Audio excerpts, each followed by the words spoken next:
ETV ভাৰতৰ এই বিশেষ অনুষ্ঠানলৈ মই দীপাঞ্জলি সকলোকে স্বাগতম জনাইছোঁ। শেহতীয়াকৈ ঘোষণা হোৱা লগতে দেশৰ সৰ্বোচ্চ অসামৰিক সন্মানেৰে সন্মানিত পদ্মভূষণ যতীন গোস্বামীৰ ছাৰৰ লগত আজি আমি উপস্থিত আছোঁ আৰু এই অনুষ্ঠানৰ জৰিয়তে তেখেতৰ বিষয়ে কিছু কথা দৰ্শকসকলক জনাবলৈ চেষ্টা কৰিম। ছাৰ, প্ৰথমে আপোনাক আমাৰ এই অনুষ্ঠানলৈ স্বাগতম জনাইছোঁ, লগতে আমাৰ তৰফৰ পৰা আপোনাক শুভেচ্ছা জ্ঞাপন কৰিছোঁ। ময়ো এই অনুষ্ঠানৰ সকলো কৰ্মকৰ্তা আৰু কৰ্তৃপক্ষক আন্তৰিক ধন্যবাদ আগবঢ়াইছোঁ। হয় ছাৰ, ২৬ জানুৱাৰীৰ দিনা এটা আমাৰ ৰাজ্যৰ বাবে ভাল খবৰ আহিলে আৰু আপোনাক সৰ্বোচ্চ অসামৰিক সন্মান পদ্মভূষণেৰে আপোনাক সন্মানিত কৰা হ'ল। কি ক'ব এই সম্পৰ্কত? মই এজন আচলতে সত্ৰীয়া নৃত্যৰ ছাত্ৰ। এই সন্মান মোৰ চিনাকিটো কি, এজন সত্ৰীয়া নৃত্যৰ ছাত্ৰ হিচাপে চিনাকি।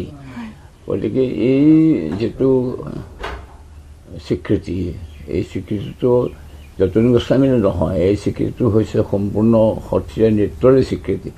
গতিকে এই সত্ৰীয়া নৃত্যৰ স্বীকৃতিটোৰ কাৰণে মই নিজেই আনন্দিত হৈছোঁ আৰু লগতে মই অসম চৰকাৰ, অসমৰ মুখ্যমন্ত্ৰী, কাৰণ তেখেতসকলৰ অনুমোদন অবিহনে এইটো সম্ভৱ নহয়, সেইকাৰণে মই তেখেতসকললৈ মই আন্তৰিক কৃতজ্ঞতা আগবঢ়াইছোঁ। লগতে অসমৰ ৰাইজ আৰু অসমৰ সত্ৰসমূহৰ ভকত বৈষ্ণৱসকলৰ যি আশীৰ্বাদ, সেই আশীৰ্বাদৰ কাৰণে আচলতে এইটো সম্ভৱ হৈছে। গতিকে মই তেখেতসকললৈও মই মোৰ সেৱা আগবঢ়াইছোঁ। অসমীয়া সাংস্কৃতিক পথাৰখনত আপুনি বহুত দিন ধৰি কাম কৰি আহিছে। যদি নৱপ্ৰজন্মৰো জানিব বিচাৰে যে এই যাত্ৰাৰ আৰম্ভণি কেনেদৰে হৈছিলে, অকণমান যদি আপুনি কৈ দিয়ে। মোৰ জন্ম হ'ল এখন সত্ৰ। অসমৰ সত্ৰ হ'ল দুবিধ, এবিধ হ'ল গৃহস্থী সত্ৰ, এবিধ উদাসীন সত্ৰ। আমাৰ সত্ৰখন গৃহস্থী সত্ৰ। সাধাৰণতে গৃহস্থী সত্ৰত নৃত্য গীতৰ চৰ্চাটো অলপ কম উদাসীন সত্ৰতকৈ, তথাপি কিন্তু প্ৰত্যেক সত্ৰতে অলপ হ'লেও নৃত্য গীতৰ চৰ্চা আছে, সত্ৰীয়া নৃত্য গীতৰ চৰ্চা আছে। তেনেকৈ এখন আমাৰ সত্ৰখনতো নৃত্য গীতৰ চৰ্চা আছিল আৰু বিশেষকৈ ভাদ মাহত শংকৰদেৱৰ তিথি, মাধৱদেৱৰ তিথি, জন্মাষ্টমী খুব ভালকৈ মানে পালন কৰা হৈছিল। আৰু আমাৰ যেতিয়া সৰু আছিলোঁ তেতিয়া কৃষিজীৱী সমাজ আছিল, সকলোৱেই গাঁৱৰ নামঘৰত বা আমাৰ সত্ৰৰ নামঘৰত আহি পেলাই আমাৰ অনুষ্ঠানবিলাকত অংশগ্ৰহণ কৰিছিল। তেতিয়া সেই সৰুকালতেই মোৰ আচলতে সত্ৰীয়া নৃত্যৰ মাজত মই সোমাই পৰিছিলোঁ। কিন্তু কিমান বয়সত আচলতে মই নাচ আৰম্ভ কৰিলোঁ মই নিজে ক'ব নোৱাৰিম, কাৰণ সত্ৰত কি হয়, ডাঙৰ ল'ৰাবিলাকৰ লগত সৰু ল'ৰাবোৰে এনেই প্ৰথমতে দুবছৰমান ঘূৰি ফুৰে, তাৰপিছত তেওঁলোকৰ লগত জনা হ'লে তাহাঁতক নাচিবলৈ দিয়ে। কিন্তু সেই তেনেকৈ হয়তো ময়ো সেইবিলাকৰ লগত ঘূৰি আছিলোঁ, কিন্তু কেতিয়া সেইটো মই সোমাই পৰিলোঁ এইটো মই কোৱাত সম্ভৱ নহ'ব, মোৰ কোনো মনত নাই। আপুনি কলাগুৰু বিষ্ণুপ্ৰসাদ ৰাভাৰো সান্নিধ্য লাভ কৰিছিলে। কলাগুৰু বিষ্ণু ৰাভাৰ লগত মানে কি হ'ল, মই আচলতে এজন, মোৰ ঘৰ দেৰগাঁৱত, আধাৰ সত্ৰত। পিছে মই গোলাঘাটত মানে এজন নৃত্যশিল্পীৰ ওচৰত নাচ শিকিবলৈ যাম বুলি ভাবিছিলোঁ, কিন্তু মই গৈ মানে নাচ শিকিব নোৱাৰিলোঁ। তাৰপিছত মোৰ দেৰগাঁৱৰে দুজন সম্বন্ধীয় দাদা আৰু তেওঁলোকে মোক ক'লে যে বিষ্ণু ৰাভাৰ ওচৰলৈ যা। এই তেওঁলোকেই মোক আচলতে সকলো যা যোগাৰ কৰি দিলে। পইচা পাতিটো সেই সময়ত আমাৰ হাতত নাছিলে, আমি বৰ দুখীয়া ঘৰৰ মানুহ আছিলোঁ। তেওঁলোকে পইচা তুলি মেলি দি মোক বিষ্ণু ৰাভাৰ ওচৰলৈ পঠালে আৰু মই বিষ্ণু ৰাভাৰ ঘৰত, তেতিয়া মই বিষ্ণু ৰাভাৰ ঘৰ চিনি নাপাওঁ, আহি তেখেতৰ বিচাৰি পেলালোহি আৰু তেখেতৰ ওচৰত মই প্ৰথম দিনা লগ মতে মোক সুধিলে তুমি কিয় আহিছা? মই ক'লোঁ যে মই অলপ নাচ শিকিবৰ কাৰণে আহিছোঁ। এই মোক ক'লে তুমি নাচ জানা নেকি? মই বোলো অলপ আমাৰ সত্ৰৰ নাচ জানো, সূত্ৰধাৰী নাচ, কৃষ্ণ নাচ জানো। ক'লে নাচাচোন সূত্ৰধাৰী নাচ, অকণমান নাচা। মই মুখেৰে বাজনা গাই নাচ এখন নাচিলোঁ। তেওঁ ক'লে যে খুব ভাল হৈছে, কিন্তু হাতবোৰ ভাল হোৱা নাই। সেইবোৰ কৰি প্ৰথমতে হাত আৰম্ভ কৰিলে, মোক ক'লে যে তুমি এইটো কৰা, এইটো মই কৰিলোঁ। তাৰপিছত ক'লে এইটো কৰা, এইটো মই তেতিয়া কৰিব নাজানো, শিকা নাই তেতিয়া মানে সেই মোক ক'লে যে অভ্যাস কৰা, এইটো আৱৰ্তন, এইটো বিৱৰ্তন, এনেকৈ কৈ আচলতে মোৰ তেখেতৰ ওচৰত নাচ শিকা আৰম্ভ হ'ল। আৰু প্ৰথম অসমীয়া শিল্পী হিচাপে দিল্লী দূৰদৰ্শনত আপুনি সত্ৰীয়া সংগীতৰ অনুষ্ঠান পৰিৱেশন কৰিছিলে, সেই সম্পৰ্কে যদি অকণমান তাৰমানে যোৰহাটৰ এটা উষা নৃত্য পৰিষদ বুলি এটা অনুষ্ঠান আছিল, সেই অনুষ্ঠানটোৰ লগত দিল্লীত অনুষ্ঠান পৰিৱেশন কৰিবলৈ গৈছিলোঁ। এইটো 1960 চনৰ কথা। ভাৰতবৰ্ষলৈ প্ৰথম টিভি আহিছে 1959 চনত, 1959ত। আৰু 60 চনত তেতিয়া অকল দিল্লী চিটিখনেহে দূৰদৰ্শন দেখিবলৈ পায়। 60 চনৰ তালৈ মই যাওঁতে, আমি উষা নৃত্য পৰিষদৰ লগত যাওঁতে, সেইটো নেতৃত্ব লৈছিল যোৰহাটৰ মনিন বৰুৱা বুলি এজন এটা খুব ভাল শিল্পী আছে।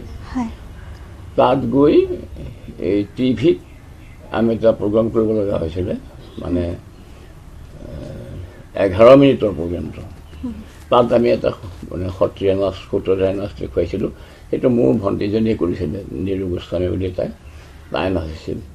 আৰু সেইটোৱেই প্ৰথম সত্ৰীয়া অনুষ্ঠান ভাৰতীয় টিভিত। সেইটো আছিলে 1960 চনৰ 19 নৱেম্বৰৰ দিনাখন। সেইটো গোটেই কিন্তু এৰেঞ্জমেণ্টটো কৰি দিছিলে সেই সময়ৰ MP আছিল প্ৰফুল্ল বৰুৱা, শিৱসাগৰৰ MP।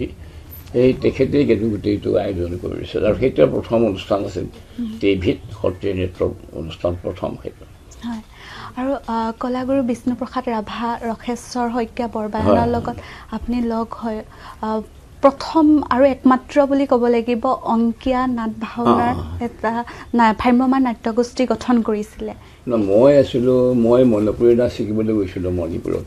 এইটো 1961ৰ কথা। তো 61ত মই গৈ তাত মই থাকোঁতেই 1961ৰ ডিচেম্বৰ মাহত এখন মোক টেলিগ্ৰাম কৰিলে বিষ্ণুৰাভাই যে কনকলতা এক্সপায়াৰ্ড। কনকলতা মানে তেখেতৰ পৰিবাৰ, আমাৰ বৌ। কনকলতা এক্সপায়াৰ্ড বুলি কোৱাৰ কাৰণে মনটো মোৰ খুব বেয়া লাগি মই মণিপুৰৰ পৰা গুচি আহিলোঁ। আহি পেলাই মই তেখেতৰ ঘৰৰ পালোঁহি। তেতিয়া তেখেতে মোক ক'লে যে এটা সত্ৰীয়া নৃত্যৰ মাতৃ হ'ল অংকীয়া ভাওনা, গতিকে আমি যদি এখন খুব আৰু অংকীয়া ভাওনাৰ অৱস্থা তেতিয়া ভাল নহয়, মানুহে নাচায়। গতিকে অংকীয়া ভাওনা যদি সজাই পৰাই ভাল ধৰণে প্ৰদৰ্শন কৰিব পাৰি ভাল হ'ব, আৰু আমাৰ তেতিয়া সত্ৰীয়া নৃত্যটোৰ অলপ মানদণ্ড উন্নত হ'ব। আৰু এটা কথা তেখেতে মোক ক'লে যে কমলাবাৰী সত্ৰৰ এজন বায়ন আনিব পাৰিলে ভাল। মই চেষ্টা কৰিম বুলি কৈ পাছদিনাখন ঘূৰি আহিলোঁ।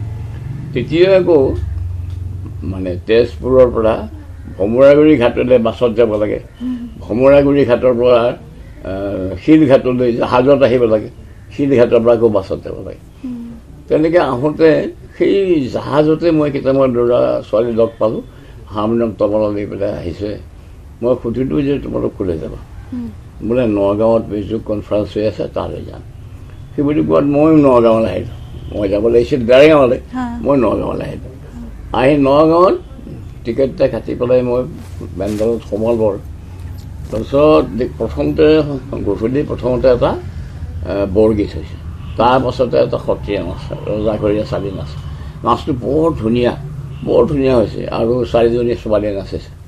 তেতিয়া মই সেই মানে গ্ৰীণ ৰুমলৈ সোমাই গৈ ছোৱালীকেইজনীক সুধিলোঁ যে নাচ কোনে শিকাইছে? বোলে আঁতৰি শিকাইছে। যে আঁতৰি ক'ত আছে? বোলে সেয়া বহি আছে। তেতিয়া দেখিলোঁ যে দুখন চকীত দুজন মূৰত পাগুৰি মৰা মানে ধুতি পাঞ্জাবী পিন্ধা পাগুৰি মৰা মানুহ বহি আছে। এজনক মই নমস্কাৰ দি পেলাই ক'লোঁ যে আপুনি ক'ৰ পৰা আহিছে? বোলে তেওঁ সুধিছে আমি গড়মূৰ সত্ৰৰ পৰা আহিছোঁ, কিন্তু মই কমলাবাৰী সত্ৰৰ হয়। ছোৱালীকেইজনী সৰু গড়মূৰ সত্ৰৰ। তাৰপিছত মোক পৰিচয় সুধিলে, সোধাৰ পিছত সেই চকী এখনত বহিবলৈ মোক সুবিধা কৰিলে, বহিলোঁ। সেইজনী আচলতে ৰসেশ্বৰ শইকীয়া বৰবায়ন, সেই প্ৰথম মোৰ চিনাকি। তাৰপাছত তেখেতৰ পৰা কথা বাৰ্তা লৈ পেলাই মই তেখেতক ক'লোঁ যে মই যদি এখন অংকীয়া ভাওনা কৰোঁ, আপুনি সহায় কৰিবনে? একে আশাৰেই ক'লে যে নিশ্চয় কৰিম, কেনেকৈ আপুনি যদি কৰে। সেই তেনেকৈ সংযোগটো হ'ল। হৈ পেলাই তেতিয়া মই আছিলোঁ তিনিচুকীয়াতে আমি অংকীয়া ভাওনা এখন কৰাৰ ব্যৱস্থা কৰিলোঁ। ৰুক্মিণী হৰণ, তেখেতৰ বিষ্ণুৰাভাৰ গোটেই অভিনয়, গোটেই কথাখিনি তেখেতৰ ডিৰেকশ্যন, নৃত্য গীতখিনি ৰসেশ্বৰ শইকীয়া বৰবায়নৰ ডিৰেকশ্যন। খুব ভাল অনুষ্ঠান হৈছিল।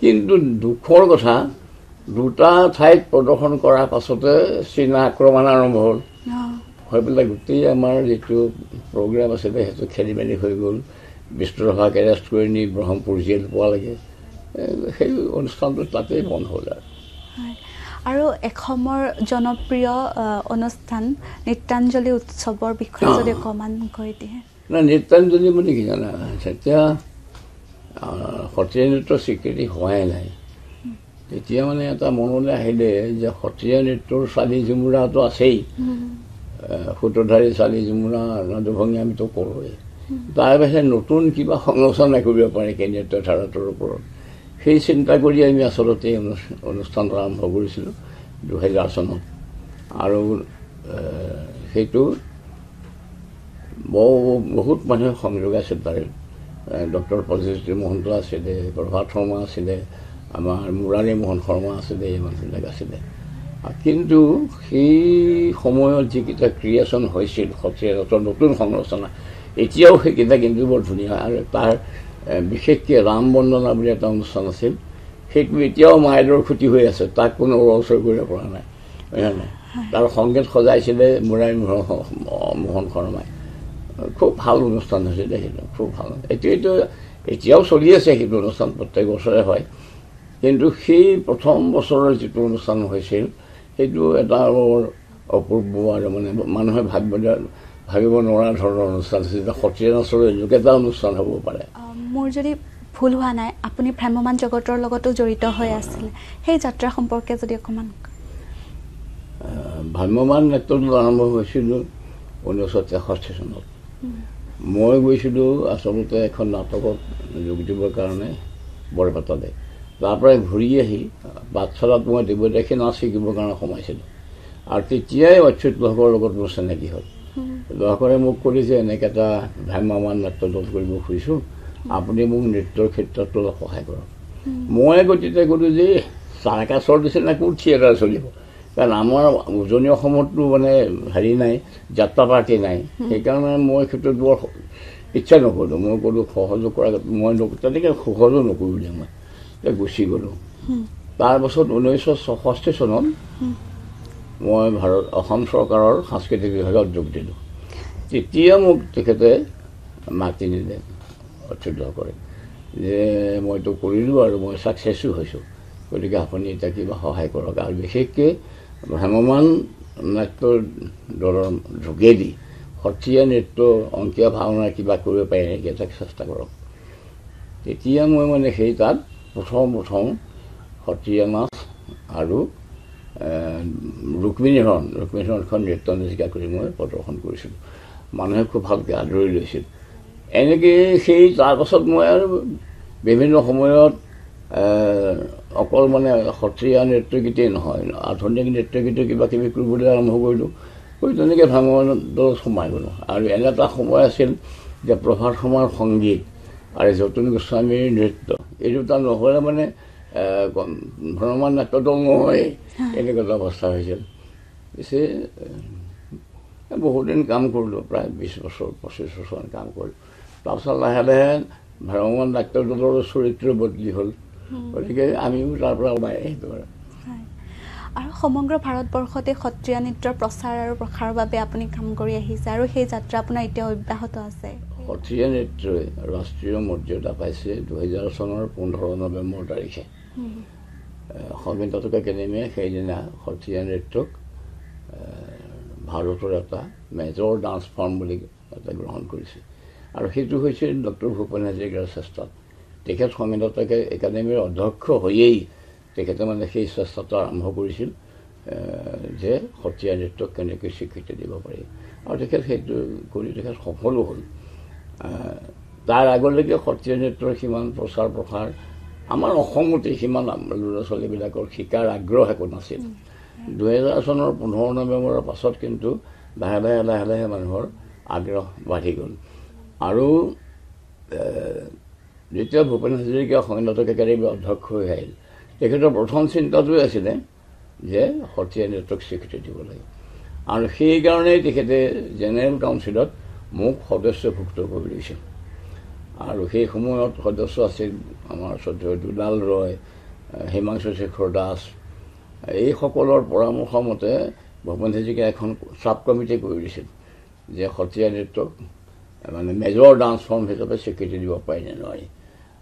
তেতিয়া সদস্য আছিল সেই কমিটিখনত সোণাল মানসিং, শান্তা সৰজিৎ সিং, ডক্টৰ সুনীল কোঠাৰী, এনেকৈ বাঘা বাঘা মানে ভাৰতবৰ্ষৰ কলা সমালোচক বা নৃত্যশিল্পী আছিল। কিন্তু সকলোৰে পাছত বহু আলোচনা বিবেচনাৰ পাছত সেইটো এটা সিদ্ধান্ত ল'লে যে সত্ৰীয়া নৃত্যক এটা মেজৰ ডান্স ফৰ্ম বুলি স্বীকৃতি দিব পাৰি। আৰু সেই চাব কমিটিখনৰ প্ৰস্তাৱ মতেই অনুমোদন মতেই পাছত জেনেৰেল কাউন্সিলেটো গ্ৰহণ কৰিলে আৰু সেই 2000 চনৰ 15 নৱেম্বৰত এইটো সিদ্ধান্ত হ'ল। এনেকৈয়ে সত্ৰীয়া নৃত্যৰ স্বীকৃতি হ'ল। স্বীকৃতি হোৱাৰ পাছত আৰু এটা কথা, সংগীত নাটক একাডেমীয়ে কেতিয়াও ক্লাছিকেল শব্দটো ব্যৱহাৰ নকৰে। এইটো মিনিষ্ট্ৰী অফ কালচাৰেলহে ক্লাছিকেল বুলি কয়। সংগীত নাটক একাডেমীয়ে সদায় মেজৰ ডান্স ফৰ্ম বুলিহে ক'ব। মেজৰ ডান্স ফৰ্ম বুলি আকৌ একাডেমীয়ে নক'লে মিনিষ্ট্ৰী অফ কালচাৰে সেইটো ক্লাছিকেল বুলি নকয়। তাৰপিছত ক্লাছিকেল বুলি কোৱা হ'ল। ফলত কি হ'ল, গোটেই ভাৰতবৰ্ষৰ বিভিন্ন যিবোৰ ডাঙৰ ডাঙৰ ডান্স ফেষ্টিভেল, যেনে Khajuraho dance festival, Taj festival, Uday Shankar dance festival, Konark dance festival, এইবিলাকলৈ সত্ৰীয়া নৃত্যক নিমন্ত্ৰণ কৰা হ'ল। তাৰ ফলত সত্ৰীয়া নৃত্যৰ প্ৰচাৰ প্ৰসাৰত বহু সুবিধা হ'ল। এতিয়া ভাৰতবৰ্ষৰ প্ৰায়বিলাক জেগাতেই সত্ৰীয়া নৃত্যৰ বিষয়ে অলপ হ'লেও জানে। আৰু আপোনাৰ পৰিয়ালো সাংস্কৃতিক ক্ষেত্ৰখনৰ লগত ওতঃপ্ৰোতভাৱে জড়িত হৈ আছে। আমি গুণকৰ গোস্বামী ডাঙৰীয়াক জানো, সাগৰিকা গোস্বামী বাইদেউক জানো, অকণমান যদি কয়। নহয়, সেইটো আচলতে কি জানানে, আমাৰ গোটেই মানে ট্ৰেডিশ্যনটোৱেই সত্ৰীয়া ট্ৰেডিশ্যন। আমি সৰুৰে পৰাই সেই খোলতালৰ মাজতে ডাঙৰ হৈছোঁ। মোৰ যিকেইটা ল'ৰা ছোৱালী তাৰে ভিতৰত দুটা সৰু ল'ৰা, মোৰ ল'ৰা 4টা। এই সৰু দুটা প্ৰভাকৰ গোস্বামী নাচত আৰু গুণাকৰ গোস্বামী আছে নাটকত। সিও সেই ভাওনা নাটকৰ মাজেদিয়ে গৈ পেলাই সেইখিনি পাইছেগৈ। তাৰপিছত ছোৱালীজনী তাইও নাচিছিল প্ৰথমতে, নাচৰ পাছতহে সাগৰিকা আচলতে অভিনয় জগতলৈ গৈছে। তাৰপিছত মোৰ সৰুজনী বোৱাৰীও, তাইও সেই নৃত্যশিল্পী। তাই সংগীত নাটক একাডেমী 20 মিনিট খাবতাও পাইছে, সেউজপ্ৰিয়া বৰঠাকুৰ। আৰু গোটেই ঘৰখনেই আচলতে পৰিৱেশটো তেনেকুৱা। তেনেকেই চাওঁচোন কিমান দিন যাব পাৰি এনেকৈ। শেষত ছাৰ, যিহেতু বৰ্তমান সময়ত আমি দেখিব পাইছোঁ যে যিসমূহ আধুনিক নৃত্য, সেইসমূহ নৃত্যৰ প্ৰতি আজিৰ নৱপ্ৰজন্মৰ বেছি ধাউতি উপজিছে। সত্ৰীয়া নৃত্য বা আমাৰ যিসমূহ সাংস্কৃতিক, সেইসমূহৰ প্ৰতি ধাউতিৰ সলনি এইসমূহৰ প্ৰতিহে ধাউতি জন্মা দেখা পোৱা গৈছে। আৰু অভিভাৱকসকলেও আধুনিক নৃত্যৰ প্ৰতি সন্তানসকলক আগবঢ়াই নিছে বহু ক্ষেত্ৰত। কি ক'ব এই সম্পৰ্কত? নহয়, কথা আছে কি জানানে, যিকোনো সহজ বস্তুৰ প্ৰতি মানুহৰ আগ্ৰহটো বেছি হয়। এইটো এটা নিয়ম। গতিকে য'ত কোনো ব্যাকৰণ নাই, কোনো ব্যাকৰণৰ যোগেদি যাব নালাগে আৰু নীতি নিয়ম মানি চলিব নালাগে। সেইবোৰ কথাত মানুহৰ আগ্ৰহটো বেছি হ'বই। সেইবোৰ কথাৰ প্ৰতি ল'ৰা ছোৱালী বা সাধাৰণ মানুহৰ আগ্ৰহটো বেছি হ'ব। কিন্তু জনা শুনা মানুহে সেইটো কেতিয়াও গ্ৰহণ নকৰে। আৰু এটা কথা মই তোমাক ক'লোঁ, any classic not for common people. সি ডান্স, লিটাৰেচাৰ, মিউজিক, আৰ্ট যিয়ে নহওক, কোনো ক্লাছিক কমন মানুহৰ কাৰণে নহয়। সেইটো এক শ্ৰেণীৰ মানুহৰ কাৰণেহে সেই বস্তুটো। এক শ্ৰেণীৰ মানুহেহে তাক চৰ্চা কৰিব, প্ৰচাৰ কৰিব আৰু সেইখিনি মানুহে এপ্ৰিচিয়েট কৰিব। সেইটো এটা নিয়ম। পৃথিৱীত এতিয়ালৈকে এনেকুৱা কোনো বস্তু ক্লাছিক বস্তু হোৱা নাই যিটো মানে একেবাৰে সকলোৰে মাজতে সমানে চলিবলৈতো এইটো লোক হ'ব দেখোন। কথা বুজিছানে? গতিকে মই ভাবোঁ যে এইটো একো ভাবিবলগীয়া কথা নহয়। কিন্তু ডান্স ফৰ্মটোৰ যিকোনো ডান্সে, যিকোনো ক্লাছিকেল ডান্স বা শাস্ত্ৰীয় নৃত্যই চৰ্চা প্ৰচাৰ কেনেকৈ হ'ব, সময় সাপেক্ষ কৰি তাক কেনেকৈ আগবঢ়াই দিব, সেইটোৱে ডাঙৰ কথা। হয়। আৰু এই সত্ৰীয়া সংস্কৃতিৰ জগতখন আপুনি ভৱিষ্যতে কেনেদৰে চাব বিচাৰে, আৰু যিসকল নৱপ্ৰজন্ম আছে তেওঁলোকক কি বাৰ্তা দিব বিচাৰিব? এটা কথা চোৱা, এতিয়া যুগটো বেলেগ। সত্ৰীয়া নৃত্য আছিলে সত্ৰৰ উপাসনাৰ অংগ। কৰিছিলে সকলো পুৰুষ শিল্পীয়ে, পুৰুষসকলেহে কৰে। এতিয়াও সত্ৰৰ মজিয়াখনৰ কাৰণে মহিলাৰ প্ৰৱেশ নিষেধ এই ক্ষেত্ৰত। কিন্তু এতিয়া বাহিৰত, সত্ৰৰ বাহিৰত গোটেই সত্ৰীয়া নৃত্যটো ডমিনেট কৰিছে কোনে? মহিলাই কৰিছে। গতিকে এই ক্ষেত্ৰত আমি সময়ৰ যিটো দাবী সেইটো মানি চলিব লাগিব। এতিয়া নামনি অসমত অলপ কম, কিন্তু উজনি অসমত এনে এখন তোমাৰ ডাঙৰ গাঁও নাই য'ত সত্ৰীয়া নৃত্যৰ চৰ্চা হোৱা নাই। ল'ৰা ছোৱালীৰ ইমানেই আগ্ৰহ বাঢ়িছে এতিয়া। অসমৰ ইয়াতো নামনি অসমতো এতিয়া লাহে লাহে আগ্ৰহ বাঢ়িছে সত্ৰীয়া নৃত্যটোৰ প্ৰতি শিকিবলৈ আগ্ৰহ। বহু ল'ৰা ছোৱালী ওলাই আহিছে, আৰু বিদ্যায়তনিক দিশতো বহুত আগবাঢ়িছে। ডিব্ৰুগড় বিশ্ববিদ্যালয়ে পাৰফৰ্মিং আৰ্টৰ ছেকশ্যন খুলিছে সত্ৰীয়া নৃত্য, বৰগীত এইবিলাকৰ। আৰু মহাপুৰুষ শ্ৰীমন্ত শংকৰদেৱ বিশ্ববিদ্যালয়ে শ্ৰেণী খুলিছে। কটন বিশ্ববিদ্যালয়তো কিবা আৰম্ভ কৰিছে বুলি শুনিছোঁ। গতিকে বিদ্যায়তনিক দিশতো যথেষ্ট আগবাঢ়িছে। মই সেইকাৰণে ভাবোঁ যে সত্ৰীয়া নৃত্যৰ ভৱিষ্যতটো খুবেই ভাল। ধন্যবাদ জনাইছোঁ ছাৰ আমাক ইমানখিনি সময় দিয়াৰ বাবে। আৰু এয়া আছিলে সত্ৰীয়া সংস্কৃতিৰ সাধক, লগতে পদ্মভূষণ সন্মানেৰে সন্মানিত যতীন গোস্বামী ছাৰ। আৰু তেখেতে আজি এই অনুষ্ঠানৰ জৰিয়তে তেখেতৰ সম্পৰ্কে বহু কথা জনালে। লগতে আমাৰ ভৱিষ্যত প্ৰজন্ম, আমি আচলতে সত্ৰীয়া সংস্কৃতি আগবঢ়াই নিয়াৰ ক্ষেত্ৰত কেনেধৰণে ভূমিকা আগবঢ়াব লাগে তাৰো পৰামৰ্শ আগবঢ়ালে। আজিলৈ ইমানেই, ধন্যবাদ।